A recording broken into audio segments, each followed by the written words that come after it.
नमस्कार, आप देख रहे हैं कोट न्यूज़ बुलेटिन। शाहपुरा के पास अमरसर सरपंच ओम प्रकाश सैनी की कल देर शाम गोली मारकर हत्या कर दी गई, लेकिन 24 घंटे बाद भी हत्यारों का सुराग लगाने में पुलिस नाकाम रही है। आज बड़ी संख्या में आक्रोशित ग्रामीण अमरसर थाने पर इकट्ठा हो गए और बदमाशों की गिरफ्तारी की मांग पर धरने पर बैठ गए। स्थिति की गंभीरता को देखते हुए मौके पर आसपास के कई थानों का जाब्ता बुलाया गया। मौके पर ही शाहपुरा विधायक आलोक बेनीवाल, पूर्व विधायक राव राजेंद्र सिंह, कांग्रेस नेता मनीष यादव समेत कई जनप्रतिनिधि भी पहुंचे। Headquarter ASP Gyanchand Yadav, Kotputli ASP Bharatlal Meena और डीएसपी दिनेश यादव ने ग्रामीणों को समझा बुझाकर शांत किया। पुलिस ने भरोसा दिलाया है कि हत्यारों को जल्द ही गिरफ्तार कर लिया जाएगा। पुलिस का दावा है कि मामले में कुछ अहम सुराग हाथ लगे हैं। ग्राम पंचायत अमरसर के सरपंच श्री ओम प्रकाश जी सैनी की दिन दहाड़े 7:30-8 बजे के करीब हत्या कर दी गई। हत्यारों का अभी तक किसी भी तरह का कोई सुराग नहीं मिल रहा और उसी सिलसिले में हम समस्त सातुजात एवं समस्त सरपंच गण यहाँ आज इकट्ठा होने का हमने ऐलान किया है। और जब तक हमारा या हमको इस न्याय का पूरा ब्यौरा नहीं मिलेगा और जब तक हत्यारे नहीं पकड़े जाएंगे, हम यहाँ चाहे मर जाएं या जिएं, हम यहाँ से जगह नहीं छोड़ेंगे, चाहे हमारे ऊपर कत्ल कर दी जाए। जो एक जनप्रतिनिधि को, गांव के मुखिया को सरेराह गोली मारकर हत्या की गई है। सरपंच श्री ओम प्रकाश सैनी बहुत ही मिलनसार एवं मृदुभाषी व्यक्तित्व के धनी थे। उनके जाने से राजनीतिक, सामाजिक एवं समूचे परिक्षेत्र में एक अपूर्णीय क्षति हुई है। हम उन्हें सादर नमन करते हैं। इस मामले में आज दिन भर गहमागहमी रही। मौके पर कई थानों की पुलिस मौजूद है। सरपंच ओम प्रकाश सैनी के परिजनों के मुताबिक कल रात करीब 8 बजे 2 हमलावर एक बाइक पर बैठकर आए थे। सरपंच को उस समय गोली मारी गई जब वे घर से बाहर टहलने निकले थे। परिजनों ने बताया कि घटनास्थल पर दोनों हमलावर पहले से खड़े थे और एक स्थानीय व्यक्ति से बात कर रहे थे। सरपंच को देखते ही उन्हें गोली मार दी गई। 3 फायर मिस हो गए, लेकिन एक गोली उनके सीने में लगी।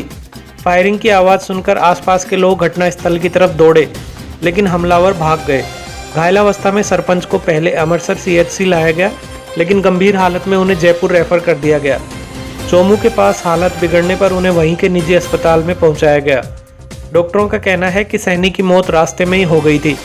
सूचना मिलते ही जयपुर ग्रामीण SP Shankar Dutt Sharma, Kotputli ASP Bharatlal Meena, Kotputli DSP Dinesh Yadav और गोविंदगढ़ डीएसपी संदीप सारस्वत में जाब्ते के मौके पर पहुंचे।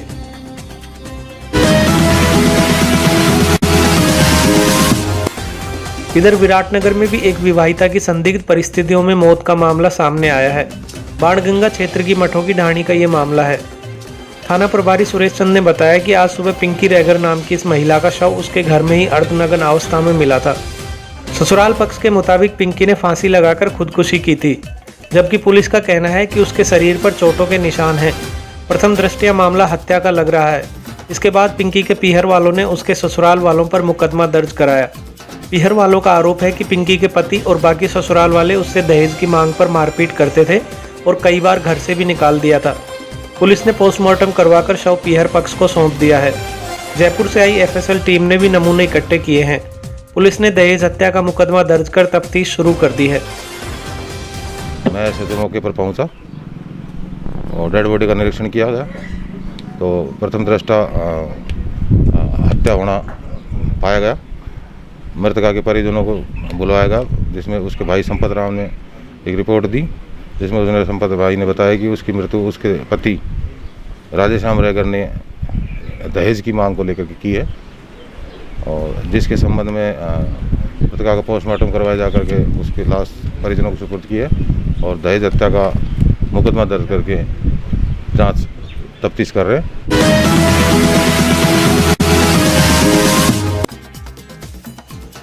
इधर बानसूर में आज एक और कोरोना पॉजिटिव मिलने के बाद हड़कंप मच गया।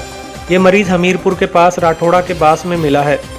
पिछले 2 हफ्ते में बानसूर तहसील में 7 कोरोना पॉजिटिव केस सामने आ चुके हैं।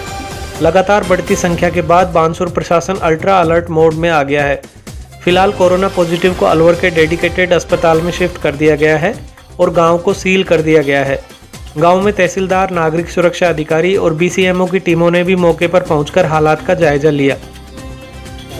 यह कोरोना पॉजिटिव पुणे में टाइल्स का काम करता था और 5 दिन पूर्व ही हमीरपुर आया था।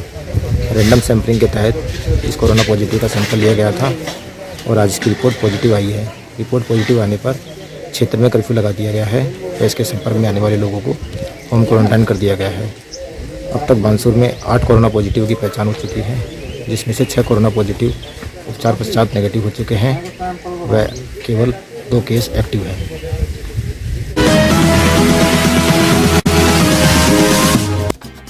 राजस्थान हाईकोर्ट के निर्देश पर जिला विधिक सेवा प्राधिकरण ने आज रामसिंहपुरा जेल का निरीक्षण किया। प्राधिकरण के सचिव सत्यप्रकाश सोनी ने सभी बैरक और रसोई घर का भी निरीक्षण किया। कोविड-19 संक्रमण की आशंका के मद्देनजर महामारी से बचाव के तरीके बताए गए। कैदियों में मास्क, सैनिटाइजर, सोशल डिस्टेंसिंग के बारे में भी बताया गया। इस दौरान jailer Suresh Sharma, Kotputli BCMO doctor Ramniwas Yadav और अभिभाषक संघ के पदाधिकारी भी मौजूद थे। कोर्ट न्यूज बुलेटिन में अब वक्त है एक छोटे से ब्रेक का। ब्रेक के बाद भी खबरें जारी रहेंगी।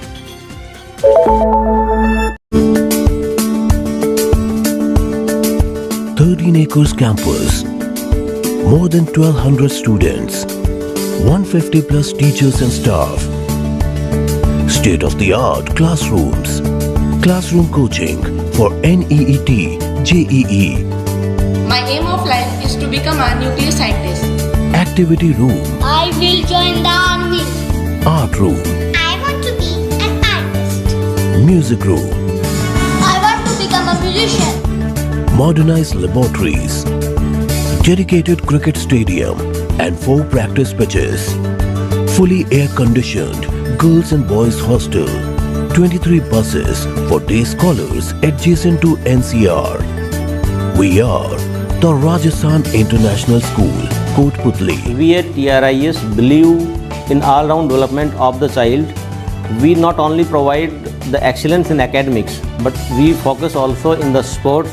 For the betterment of academics, we have recruited the high professional faculty from all over India. We are also providing the IIT and NEET coaching with the highly professional coaching staff.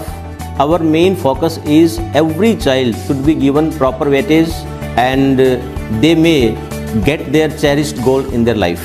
The Rajasthan International School, Kotputli. Online admissions are open.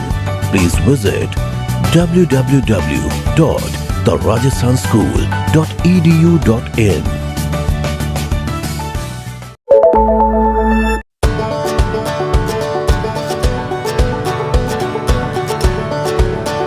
DPWS has left no stone unturned to bring to the doorstep of the learners an education cum extracurriculum package that would help them be future ready.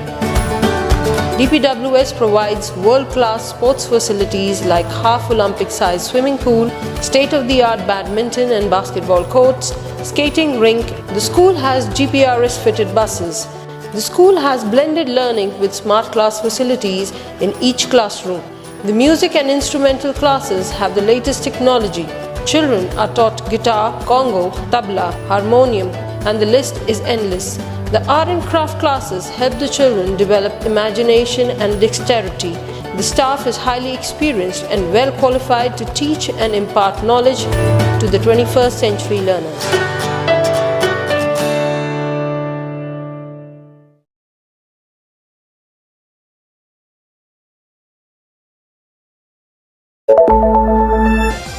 Break के बाद एक बार फिर आपका स्वागत है। पनियाला आश्रय स्थल से मध्य प्रदेश के 28 प्रवासियों को उनके घरों के लिए रवाना किया गया है। सरदार जनाना अस्पताल के डॉक्टर आशीष शेखावत और उनकी टीम की तरफ से प्रवासियों की स्क्रीनिंग भी की गई। यहां ठहरे प्रवासियों को आज शोकरन रावत के परिवार की तरफ से खीर पूरी का भोजन कराया गया। पूर्व सरपंच रविंद्र मीना ने बताया कि समर सशक्त पनियाला कालूहेड़ा टीम की तरफ से कोरोना योद्धाओं का साफा पहनाकर सम्मान भी किया गया। राजनोता और कैरोड़ी में बीजेपी महिला मोर्चा की जिला महामंत्री आरती सिंह ने मनरेगा कर्मियों को निःशुल्क मास्क का वितरण किया है। इस दौरान प्रागपुरा मंडल महामंत्री अंजना कंवर ने मनरेगा श्रमिकों का उत्साहवर्धन भी किया। साथ ही सरकार से मनरेगा कार्य दिवसों की संख्या 100 से बढ़ाकर 200 करने की मांग भी रखी। मनोहरपुर में समाज सेवियों ने संक्रमण काल में सेवा दे रहे विद्युत कर्मियों का अभिनंदन किया है। समाज सेवियों ने बताया कि संक्रमण के खतरे के बावजूद विद्युत कर्मी निरंतर काम कर रहे हैं ताकि आपूर्ति में बाधा नहीं आए, इसीलिए वह धन्यवाद के पात्र हैं।